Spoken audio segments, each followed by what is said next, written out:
Bismillahirrahmanirrahim. Assalamualaikum warahmatullahi wabarakatuh. Innal hamdalillah nahmaduhu wa nasta'inu wa nastaghfiruh wa na'udzu billahi min syururi anfusina wa min sayyiati a'malina may yahdihillahu fala mudhillalah wa may yudlil fala hadiyalah. Wassalatu wassalamu ala nabiyina Muhammadin sallallahu alaihi wa ala alihi wa sahbihi wasallam wa man tabi'ahu bi syanihi ila yaumil qiyamah. Para saimin dan saimat rahimakumullah. Allah Ta'ala berfirman, ya ayyuhalladzina amanu kutiba alaikumus syiyam kama kutiba alal ladzina min qablikum la'allakum tattaqun. Para saimin dan saimat rahimakumullah. Pada kesempatan ini, pada hari yang ke-30, kita akan berbuka puasa dalam kultum merenungi berpuluh tahun puasa Ramadan kita. Para saimin dan saimat rahimakumullah, semakin baik kualitas iman kita, maka akan semakin baik pula perlakuan terhadap bulan suci Ramadan. Saya ingin mengemukakan bagaimana sikap kita sebenarnya terhadap bulan Ramadan yang tak lama lagi akan meninggalkan kita. Di penghujung Ramadan ini, mari sejenak kita merenung. Kita tentu telah berpuasa Ramadan dari tahun ke tahun. Mungkin di antara kita ada yang telah menjalaninya berpuluh tahun sejak balik. Pertanyaannya kemudian, sudah di level apa nilai takwa yang telah kita peroleh? Pertanyaan tersebut menjadi penting diajukan agar kita dapat menjawab secara jujur dengan harapan Ramadan kita pada tahun ini menjadi lebih berkualitas dari Ramadan tahun-tahun sebelumnya. Sebagaimana diserukan oleh Allah Subhanahu wa taala dalam Al-Qur'an surah Al-Baqarah ayat 183 tadi, yakni pelaksanaan ibadah puasa di bulan Ramadan harus dilakukan oleh orang yang beriman. Namun dalam kajian fikih berbeda, perintah berpuasa wajib jika sudah balik, sehat, mungkin beragama Islam dan siapapun, itu dalam kaidah fikih. Sedangkan kaidah Allah Subhanahu wa taala adalah orang yang beriman yang diajak untuk berpuasa. Maka tidak jarang kita temukan orang berpuasa akan tetapi tidak memberi bekas yang berarti setelah menjalankan ibadah puasa. Perbedaan mendasar perlakuan seseorang terhadap Ramadan sangat ditentukan oleh kualitas ilmu dan iman seseorang. Semakin baik kualitas iman Islam seseorang, maka sejatinya akan semakin baik pula perlakuannya terhadap bulan suci Ramadan.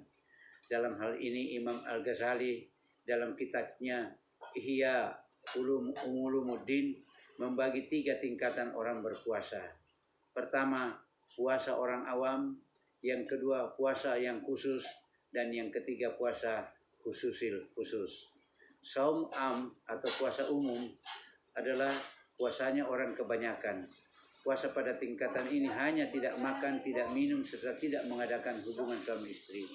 Mulai dari terbitnya fajar sampai terbenamnya matahari. Ini disebut puasa tingkat pemula.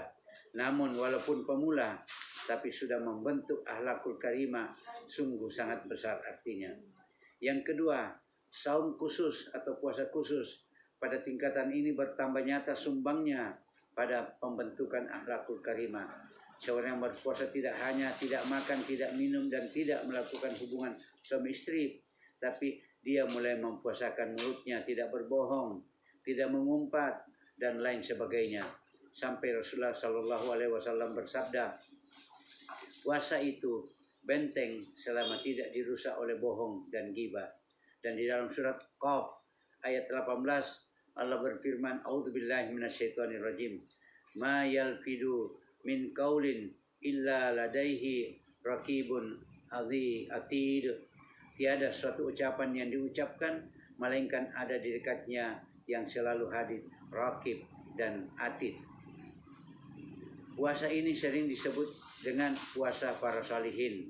Menurut Imam Al-Ghazali, seorang tidak akan mencapai kesempurnaan dalam tingkatan puasa kedua ini kecuali harus melewati 6 hal sebagai prasyaratnya. Yang pertama, menahan pandangan. Kedua, menjaga lisan. Ketiga, menggunakan waktu bersikir. Keempat, menjaga pendengaran. Kelima, mencegah anggota tubuh yang lain dari perbuatan dosa. Dan yang keenam, hatinya senantiasa diliputi rasa cemat, khauf, harap, karena apakah puasanya ini diterima atau tidak. Para saimin dan saimat rahimakumullah. Yang ketiga adalah saum khusus. Puasa sangat khusus, yang itu disebut puasa khususil khusus, yaitu hati, pikirannya tidak pernah terlintas untuk berbuat maksiat. Itulah orang mukmin yang muttaqin, yang berhasil dicetak oleh ibadah puasanya. Hasil terlihat nyata dalam praktek kehidupan bermasyarakat. Puasa khususnya orang yang khusus adalah puasanya hati dan kepentingan jangka pendek dari pikiran duniawi, serta menahan segala yang dapat memalingkan dirinya dari Allah Subhanahu wa Ta'ala. Maka predikat kemuliaan inilah yang bakal digapai bagi orang-orang yang berpuasa dengan berusaha menjaganya dari sifat riya, sifat dari pekerjaan sia-sia, ghibah, dusta, dan maksiat lainnya, serta menguatkan puasanya dengan qiyamul Ramadan atau salat lain dan salat tarawih. Sesungguhnya perintah puasa tidaklah berdiri sendiri, tapi mesti dibarengi dengan munajat kepada Allah di malam hari, munajat di awal malam, munajat di tengah malam, ataupun di penghujung malam. Lalu dia menghidupkan qiraatul Quran, karena awal mulanya turun Al-Quran adalah di bulan Ramadan. Maka mestinya di Ramadan kali ini pun akan nuzul dalam jiwa kita bila ada membacanya dengan benar. Kemudian pelaku puasa hendaknya membayar zakat dan berinfak. Keduanya adalah wajib. Maka dengan menunaikan di bulan Ramadan, maka akan memudahkan meraih takwa, karena di dalamnya banyak keberkahan. Di dalam Ramadan pahala berlipat ganda, dan doa para mustahid diterima oleh Allah Subhanahu wa Ta'ala. Tidak meninggalkan ibadah iktikaf, menetap dalam masjid, zikir, doa, tafakkur kepada Allah. Kata Nabi, 10 terakhir Ramadan adalah lebih baik daripada 1000 bulan, yakni malam Lailatul Qadar. Jika dianalogikan, orang berpuasa itu adalah input, seluruhnya berkaitan dengan Ramadan, takwa adalah outputnya, maka dapat disimpulkan bahwa untuk mencapai output yang baik sangat ditentukan oleh input dan proses yang baik pula. Dan sebagai prasyarat utama kualitas iman bagi shaimin selalu selanjutnya menjadi efek yang baik, ya, dan memproses diri untuk membentuk ibadah yang ketat dan penuh semangat yang akan menyatukan dirinya selama di bulan Ramadan ini. Dengan demikian, output sebagai efek dan iman dan mujahadah sebagai jihad yang akan tercapai dengan sendirinya. Para saimin dan saimat, demikianlah kultum kita merenungi berpuluh tahun puasa Ramadan kita. Semoga dengan melakukan perenungan, maka terakhir akan menambah iman dan kehidupan ibadah kita setelah bulan Ramadan. Saya Nur Bahri Nur bersama dengan keluarga mengucapkan selamat berbuka puasa. Subhanakallahumma wa bihamdik, asyhadu an la ilaha illa anta astaghfiruka. Summa assalamualaikum warahmatullahi wabarakatuh.